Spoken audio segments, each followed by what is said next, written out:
Manchester United 3, Bodø Glimt 2. I'm joined by Stephen Howson. Steve, what are you seeing from Ruben Amorim's Manchester United after 2 games? I did like the tactical tweak, but it was only a tweak. People are going to go way overboard on what we saw there. It was actually a little bit more of a throwback of Ten Hag's tactics, but well executed. I think it would be fair to say. We obviously lined up in what we're going to call Plan A for Amorim in the first half. And there was a couple of gaps. I thought both of the goals came probably from centre-halves pressing a little bit out of position. Mazraoui got giddy and pressed for the first one, and then Martinez presses and gets giddy for the second one, leaving us overloaded at the back and punished because of that. I know Malacia is getting a lot of shit for the first one, and he's not innocent in the first one, but I thought it was a little bit to do with the centre-halves pressing out of position and so high into midfield, and I think Amorim fixed that by going to almost a tried and tested 4-2-3-1 out of possession, and then Plan A essentially in possession, which is kind of what we did under Ten Hag, and it's kind of what we're doing with Amorim anyway, which is a 3-2-5. And Robbie Savage was losing his mind a little bit. I know you wouldn't have had the commentary on there, but Robbie Savage was like really confused and excited about Dalot being in the half space rather than being an overlapping fullback and actually being on the wing. It doesn't matter. It's 5 people occupying the 5 zones of the pitch at the end of the pitch. It doesn't matter who's in which zone as long as you're occupying the zones and overloading the back line. But I was happy to see him when we had Ten Hag last season come out with the interview he did with Gary Neville, where he's like, I have to keep teaching them Plan A because we're not getting Plan A, and we'll play Plan A almost to our detriment. And then the one time we didn't was the FA Cup final against City, where he went with a bit of a Plan B, won the game, but we didn't really see that at any other time. We didn't see that tactical flexibility at any other time. Whereas within a game and a half, I've just seen Amorim do what was required to be done to get the game won, and fix what was a bit of a deficiency in the first half. I thought with the ball, for the whole 90 minutes, we looked really good and we were doing some good stuff. I'm mindful of the opposition. But I thought defensively, like I am a little bit worried thinking, fucking hell, Arsenal next week, we press like that, we will get overloaded and have our fucking balls felt like. But apart from that, yeah, pretty happy.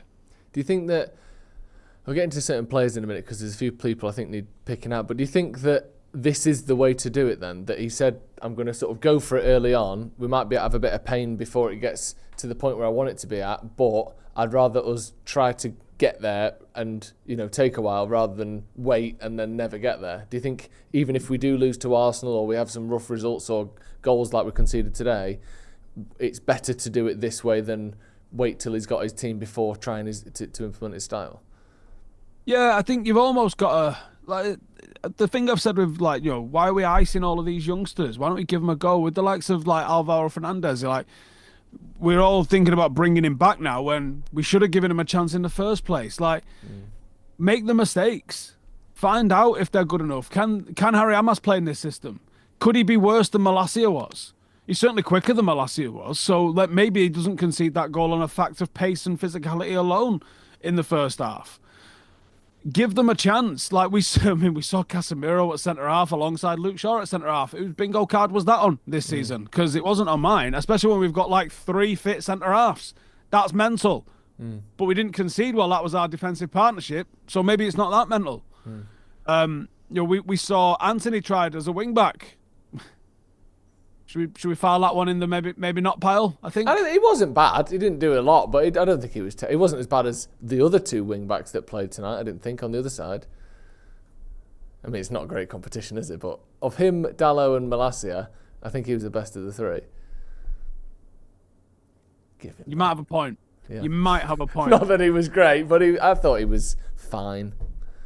Yeah. No, I thought he was shit. But really? I also... but I think the others were as well, to be fair. So, okay.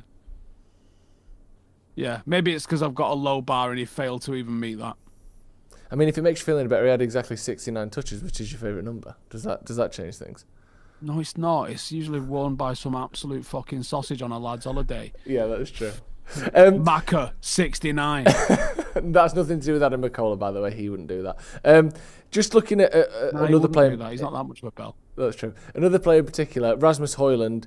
Not just the performance, but how much did he need that performance, do you think? Yeah, scoring a couple of goals is massive, I think, for any striker. Yeah, and he made the first. And he made the first doing something that I think this manager would want him to do. And he mentioned in the post-match press conference, the manager said to him, just press and forget about who's coming with you or who's behind you. And that's exactly what he did for the first goal. Probably deserved to go and stick it in the back of the net himself. He would have done if it had been given half a second more. So fair play to him, yeah. I thought he also mentioned about the gaffer told him to start running towards the front post as well. And you're like, hang on, has no one said that to you before? Like, why is it like the new gaffer can come in, say two, honestly, basic instructions that you would give to any schoolboy, any under 16-year-old player, you would be like, hey, just fucking press him. Hey, run across the front post. Yeah. And he's gone, bing, and he looked like levels better, mate. Like, he looked ridiculous, didn't he? He did. He looked really good. And we actually, for the second goal, the first goal was, his first goal, should I say, was unbelievable. I thought the touch, holding his man off, that finish with his right foot, Mazraoui was brilliant. The second one, though, I'm almost happier that goal happened because we cut apart a team in their own 18-yard box and we put a goal on a plate for our centre forward. Two things we've so rarely done in recent seasons. That to me was almost more encouraging than the first goal of his, which was obviously a lot higher quality.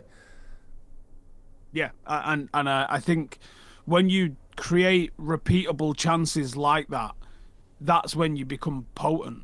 So yeah, it was good to see. And again, he will have more confidence making those runs when he gets fed, when he makes those runs. What's going to piss him off and discourage him from making those runs is if whoever's supposed to be supplying him over the bar or something. Yeah, exactly. I mean, looking at on that side, I don't know if this was in reference to Garnacho, but he had a couple of chances, put a couple over the bar. Rashford as well came on, had a decent chance, pulled it across the goal. Are you worried about those two players in particular? Because I think Mount came in and looked okay, maybe not particularly great, but a nice little flick for the third goal. Does Rashford and Garnacho's current form show any signs of relenting, do you think? Does it seem like they might be moving in the right direction at all? No. I wouldn't mind seeing Ahmad in there, in the 10. I felt late in the game, when the ball was sort of in the right wing kind of space, it felt like Rashford and Ahmad didn't really know who was meant to be where. Like, there was a little bit of confusion between the two of them. They both seemed to want to occupy the same kind of spot. I mean, that might come with time and practice and reps. But I wouldn't mind seeing Ahmad in there because to me, he's the one that looks like when he gets into those areas, his first thought is to create for someone. And Bruno being played alongside Ugarte, we talked about this on socials yesterday, and I think that's an option for us, and I wouldn't mind seeing it. It allows you to get the likes of Mount or a Mainu into those number 10 positions, or an Ahmad into those number 10 positions just behind the striker. Players whose primary responsibility is going to be to create for others. I think when you put Rashford and Garnacho in there, as they literally demonstrated tonight, their first thought isn't feed him in the middle. Their first thought is, can I go and get a goal? That's the mentality change that needs to happen with both of those. Or at least if they say, right, I had a shot last time I was in this area, I'm going to try and slide somebody in now. That if they change to just that, rather than just fucking let me try and shoot every single opportunity that I get, we'd be a better team. Some of the decision-making from both of them tonight was awful. There's no defending it. It was just awful. Yes, Garnacho got a goal. Okay. If you just want to look at goals, read the Suns ratings and don't bother fucking discussing football because, there's so much more to it than that.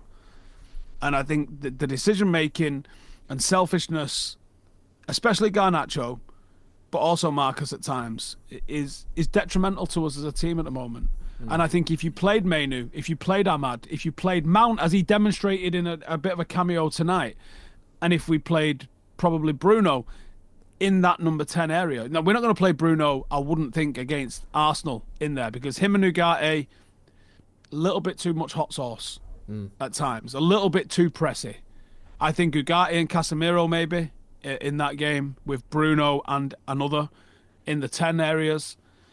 I think that's a little bit more sensible, and I think that you get a bit more of a balanced team performance out of us there. And maybe the centre-halves aren't as giddy to press in that situation because we're going to get overloaded in the back line, and that's where the balance will come in once lads start to get to know it. Arsenal game might be too soon. It might be too soon. We might end up getting a fucking shoe-in. But yeah, there was a few. I thought Anthony looked miles off the pace, and admittedly, Malacia probably is miles off the pace with, was it 550 days since he played. Dalot came on and, okay, he got into good positions, but his execution was poor. But without, I don't want to be a Debbie Downer on this. I thought, Lisandro Martinez completed 100% of his passes, 79 out of 79. De Ligt's done 95 out of 100. 114 passes completed from Mazraoui. It's phenomenal. It shows that we're, as a team, that we can get on the ball and start dictating play. Ugarte, who was criticised in his early performances for United by not being able to keep the ball. I'm just going to pull his stats up here because I haven't got them to hand. But he had a fantastic night with the ball. It was, find him. He won all bar 2 of his duels, and he had 60 out of 65 passes, 92%. Brilliant. Exactly what you want him to do. He created a chance for someone. He got the assist for the third goal, didn't he? Squared it to Hojlund. Yeah. So he's putting in a solid midfield performance, and he's pressing high as well. Like there's an acceleration in the way he goes after people. That's kind of like, are you allowed to do it that fast? Like there's a weird speed to how he does it, and I really like him. I just think you get the right partner, and it won't be the same partner for every game, because I think that Bodø Glimt at home, you can go him and Bruno and go for maximum energy. I think there'll be some times when Eriksen is the right guy, sometimes Mainu is the right guy, sometimes Casemiro is the right guy. But I think it's good that we've got the options to do that rather than just playing the same 11 week in, week out, because the same 11 is rarely the right answer for the opposition that you're playing week in, week out. Just finally, do you see a style, and I know that a lot of people did see it under Ten Hag as well, but it was something that was thrown at him constantly. There isn't a style, or it wasn't obvious to everyone what his style was. Outside of the clear and obvious sort of positional changes of 3 at the back and all that, you'd be a fool to miss it. Do you see Amorim's fingerprints on the way we play already? Yeah, I think when we win the ball now, very often our first pass appears to be a bit of a safer one. Have you noticed that? I hadn't noticed backwards that. Or sideways. Okay. Like what made me notice it the most was Bruno, because previously Bruno would get on the ball and his first thing was kind of punt it forward into the channel a little bit. Like that's quite a Bruno trait, isn't it? If you close your eyes, you can almost like visualize him getting onto a loose ball and then just fucking smoshing it over towards the corner flag. Yeah. But there was 5 or 6 times today where I saw Bruno's first thing to do was to pass it back to Mazraoui or De Ligt. Yeah. And I went, oh. Yeah. So that, the wide triangles that we're seeing, we saw them fucking under Ollie, to be honest with you. Like, there's not really too much that's changed with those. There was a lot of commentary talk about trying to hit the byline and then check it back. I wonder, is that really happening, or is it more of the who is getting to those areas? Because it has happened. That's happened this season under Ten Hag, that we've tried those. Maybe we've done more of them today because it's kind of worked. We had 20 shots today, so maybe there was more of that happening. But yeah, I think people will tell you that there's a more of a defined style of play because he's got a different formation, and they can see that it's a different formation, therefore it's a different style of play. But it won't be. We're not talking like fucking Stoke to prime Barcelona here. We're talking like a literal 5 and 10% shift in certain ideas and thinking about what to do in certain areas of the pitch, and that is it. And like I said, like second half, we might as well have picked up fucking Ten Hag's rule book and walked out with it, because that was literally the transitional shape 4-2-3-1 into 3-2-5. That was literally what we've been playing all season. Yeah, I mean, you mentioned Bruno. I think he's a good example. He had an 88% pass accuracy today, which by his standards is very much the higher end of him as a risk-taking pass maker, isn't it? He's typically a little bit lower than that, often in the 70%. So I think there is a bit of a difference. Another one, and you mentioned Mazraoui, just looking at the numbers, he played 21 passes into the final third, Mazraoui, more than anyone else on the pitch. And other than Bruno, it was 10 more than... Martinez was the other one, was 10 more than anyone else. That is something that I feel is different. That pass straight from the centre-back as they push up, almost into the striker's feet. And they'll have that little rebound pass back to one of the number 10s. But I feel like that pass in there that kind of cuts through the midfield, that feels like it's a little bit new. But maybe I'm looking for stuff and wanting it to feel different. Everything new comes around. I remember Rio Ferdinand hitting Wayne Rooney with those. Yeah. You know, people forget, and people think that, you know, football, and I don't know what people think football was prior to the last decade. I genuinely don't, because, you know, some one-touch stuff that I see that was only invented with Pep. I can show you a video from 1994 of United doing one-touch play and probably a 25-30 pass sequence against Chelsea away, and it was a regular thing. There's not as much footage of it because, unlike now where there is 6 games a week that will be on TV, there might have been one. So you're not quite getting the same level of coverage to go and demonstrate all that. But I was at them games. I saw those things. I saw United almost being boring at times, doing that horseshoe of living in the opposition half, popping it around with one touch. We did that. You know, playing football in this so-called modern way has fucking happened forever, and United were fluid as fuck. Like, there was a guy trying to tell me that I was trying to explain to someone, I think it might have been on one of our videos recently, where I said United played in a 4-2-3-1 with Cantona, and he was like, we played 4-4-2. Why? Because that's what Match of the Day put up on the graphic. Cantona would come and collect it from the fucking defenders. Like, he played all over the pitch. And Roy Keane ended up all over the pitch. People think Roy Keane was some sort of Makelele kind of character. Roy Keane would end up in the box, both of them, within 5 seconds of each other. That was what he did. That's why he was so fucking good. But only when coverage got ubiquitous and every game was on TV, 2003 onwards, when Roy Keane was kind of fucking knackered and his hips didn't work, did Roy Keane sit in front of the defence and screen? He didn't fucking do that. Like, he didn't do that. Like that, it's just like a fallacy. The same way that fucking John Terry was good and so was Steven Gerrard. It's just nonsense. They fucking weren't. They weren't. Right, thank you very much for joining us. Check out our Christmas merch over on the link in the description. Go and check that out. If you last few days before, you can guarantee it'll be here for Christmas, so check it out now. Click on the link in the description. Thank you very much, Steve. Thank you very much for Manchester United for actually winning a game, staying undefeated for Scoring the first goals, 2 games man. of the manager. Scoring goals, making chances, carving teams open occasionally, getting carved open a little bit as well, but, you know, what else can you expect? See you in a bit.